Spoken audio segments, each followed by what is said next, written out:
नमस्कार दोस्तों, Uttar Pradesh current affair की इस एपिसोड में आपका मैं बहुत बहुत स्वागत करता हूं। ये दूसरा एपिसोड है। पहले एपिसोड के अंतर्गत हमने डिस्कस किए थे जनवरी माह के करंट अफेयर और इसके अंतर्गत हम फरवरी महीने के उत्तर प्रदेश विशेष के करंट अफेयर हम डिस्कस करेंगे।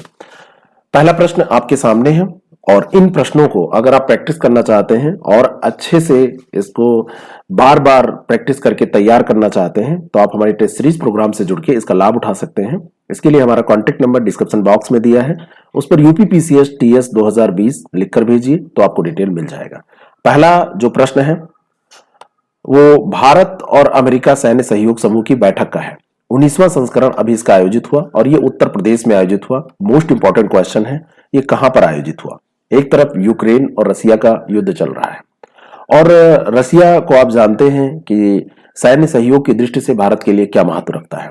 दूसरी तरफ भारत अमेरिका की बैठक हो रही है और ये बैठक हुई है आगरा में। बी ऑप्शन इसका बिल्कुल करेक्ट है और इसमें हमारे यहाँ के एयर मार्शल BR कृष्णा ने भी पार्टिसिपेट किया था। Chief of integrated defence staff to chairman chief of staff committee और लेफ्टिनेंट जनरल वहां के स्टीफन डी सेक्लेंका, इन्होंने इसमें पार्टिसिपेट किया था। ये आपसे कभी नहीं पूछा जाएगा लेकिन स्थान बहुत ज्यादा इंपॉर्टेंट है। किस संस्थान ने एक बायोडिग्रेडेबल नैनो पार्टिकल का निर्माण किया है, विकास किया है, जो कि बैक्टीरिया और फंगल बीमारियों से बचाने के लिए जो रासायनिक आधारित कीटनाशक हैं उनके विकल्प के तौर पर इस्तेमाल किया जा सकता है। आप देखते हैं दिन प्रतिदिन किसानों के द्वारा जो कीटनाशकों का उपयोग है, उर्वरकों का उपयोग है, बढ़ता चला जा रहा है, जिससे जो मृदा की गुणवत्ता है उसमें ह्रास होता है। IIT कानपुर के जो वैज्ञानिक हैं उन्होंने ऐसा डेवलपमेंट किया है कि अगर इसको रिप्लेस कर दिया जाए, जो ज्यादा भूमि के लिए हानिकारक कीटनाशक हैं उनको बायोडिग्रेडेबल नैनो पार्टिकल से रिप्लेस कर दिया जाए तो मृदा को बचाया जा सकता है, उनके एनवायरनमेंट को बचाया जा सकता है और ये भविष्य के लिए अच्छा होगा। उत्तर प्रदेश के किस वन्य जीव अभयारण्य को रामसर स्थल घोषित किया गया? ये अगला प्रश्न है। भारत में अगर रामसर स्थलों की बात की जाए तो इस समय 49 रामसर स्थल हो गए हैं और 49 रामसर स्थल वखीरा और खिजड़िया पक्षी अभयारण्य को घोषित करने के बाद हुए हैं। इसमें जो वखीरा है ये तो उत्तर प्रदेश में स्थित है। उत्तर प्रदेश का ये वखीरा वन्यजीव अभयारण्य है जो कि संत कबीर नगर जिले के में पड़ता है, गोरखपुर के पास ये पड़ता है। और दूसरा जो खिजड़िया है ये आपका गुजरात में जामनगर के पास पड़ता है, तो ये ध्यान रखना है आपको। ये ऑप्शन इसका बिल्कुल करेक्ट हो जाएगा। और जो आर्द्र भूमि महत्वपूर्ण होती है अंतर्राष्ट्रीय स्तर पर उनको रामसर स्थल घोषित किया जाता है।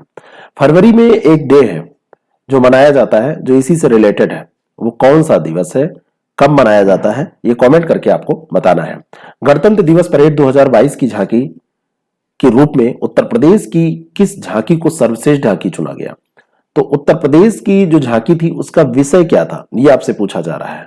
इसमें एक चीज ध्यान रखिएगा, अगर कभी आपसे पूछा जाए लोकप्रिय पसंद श्रेणी में कौन सी झांकी चुनी गई तो ये महाराष्ट्र की झांकी थी, लेकिन जो सर्वश्रेष्ठ राज्य की झांकी चुनी गई वो उत्तर प्रदेश की झांकी थी। और उत्तर प्रदेश की झांकी जो विषय जिसको चुना गया है वो काशी विश्वनाथ पर बनाई गई थी, काशी विश्वनाथ की झांकी थी। बी ऑप्शन इसका बिल्कुल करेक्ट हो जाएगा। ठीक है। और उत्तर प्रदेश की जो काशी विश्वनाथ झांकी है तो जितने भी स्टेट और केंद्र शासित प्रदेश ने वहां पे प्रदर्शन किया था उनमें से ये प्रथम स्थान पर रही और द्वितीय स्थान पर रही कर्नाटक की झांकी और उसके बाद में स्थान आता है मेघालय का।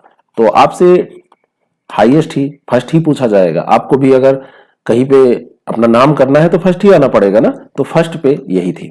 अगला जो प्रश्न है, निम्नलिखित में से कौन सा एक कथन असत्य है? पहला स्टेटमेंट, राष्ट्रीय महिला दिवस 13 फरवरी को मनाया जाता है।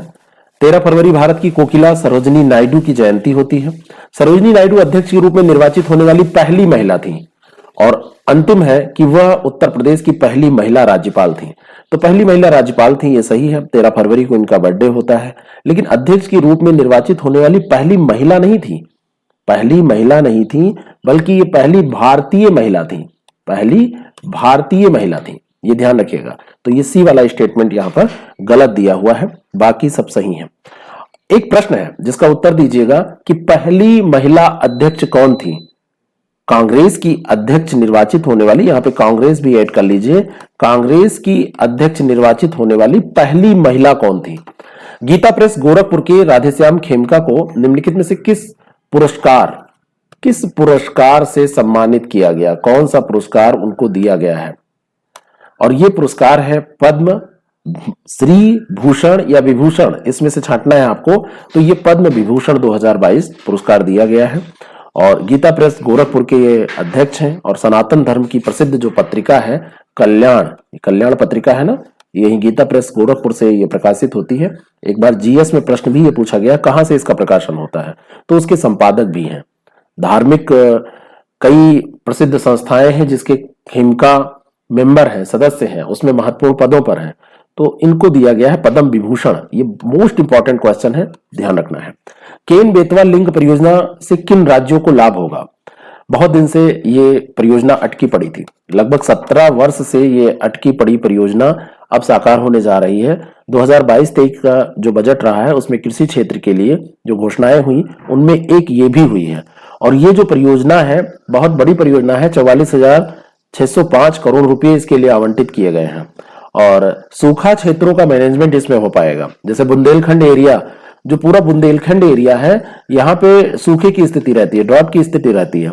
तो ऐसे में 13 जिले मध्य प्रदेश और उत्तर प्रदेश के जो हैं वो इससे लाभान्वित होंगे। मध्य प्रदेश का जैसे पन्ना है, छतरपुर है, दमोह, टीकमगढ़, सागर, रायसेन, ये विदिशा ये है। और उत्तर प्रदेश के कौन कौन से जिले प्रभावित होने वाले हैं, लाभान्वित होने वाले हैं, तो वो बांदा, महोबा, झांसी और ललितपुर। बांदा, महोबा, झांसी और ललितपुर, बिल्कुल याद कर लीजिए, बांदा, महोबा, झांसी और ललितपुर। तो इनकी यहाँ पानी की जो समस्याएं हैं वो दूर हो जाएंगी। ए ऑप्शन इसका करेक्ट है, मध्य प्रदेश और उत्तर प्रदेश में। केन बेतवा लिंक परियोजना में इन्हीं को लाभ होगा। वरिष्ठ साहित्यकार डॉक्टर रंगनाथ मिश्रा का निधन हो गया। वे क्या थे? साहित्यकार तो थे ही, इतना तो आपको पता ही है। और ये लखनऊ बेस्ड थे, लखनऊ में ये रहते थे। 80 साल की उम्र में अभी इनका निधन हुआ है। और इनका जो निकनेम हुआ करता था, उपनाम जो इनका हुआ करता था, वो सत्य हुआ करता था। डॉक्टर रंगनाथ मिश्रा सत्य। एक विधा है अगीत विधा, तो अगीत विधा के ये जनक थे। अगीत विधा के ये जनक थे, यानी कि एक होता है गीत विधा, गीत के रूप में लिखना, दूसरा अगीत विधा। तो अगीत विधा के जनक थे। साहित्य भूषण सम्मान भी जो उत्तर प्रदेश हिंदी संस्थान का श्रेष्ठ सम्मान है उसको दिया गया था, इनको प्रदान किया गया था, उसके ये विजेता थे, उससे विभूषित थे। तो साहित्य भूषण सम्मान भी इनको मिला था। और ये अगीत परिषद के संस्थापक भी थे। साहित्यिक संस्था अगीत परिषद एक है, तो अगीत परिषद के ये संस्थापक भी थे। ये भी आपको ध्यान में रखना है। अगला जो प्रश्न है, केजीएमयू उत्तर प्रदेश के कितने जिलों में कैंसर मरीजों के लिए सहायता केंद्र प्रारंभ कर रहा है? केजीएमयू यानी कि मेडिकल यूनिवर्सिटी की बात हो रही है, तो कितने जिलों में कैंसर मरीजों के लिए सहायता केंद्र प्रारंभ कर रहा है? तो केजीएमयू एक अच्छी यूनिवर्सिटी है मेडिकल के क्षेत्र में, भारत स्तर पर इसका नाम है।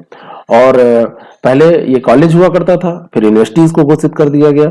तो उत्तर प्रदेश के 12 जिलों में ये कैंसर मरीजों के लिए सहायता केंद्र चलाने जा रहा है, घोषित किया है इसने। गोरखपुर, वाराणसी, अयोध्या, कन्नौज, सैफई, प्रयागराज ये केंद्र बन चुके हैं।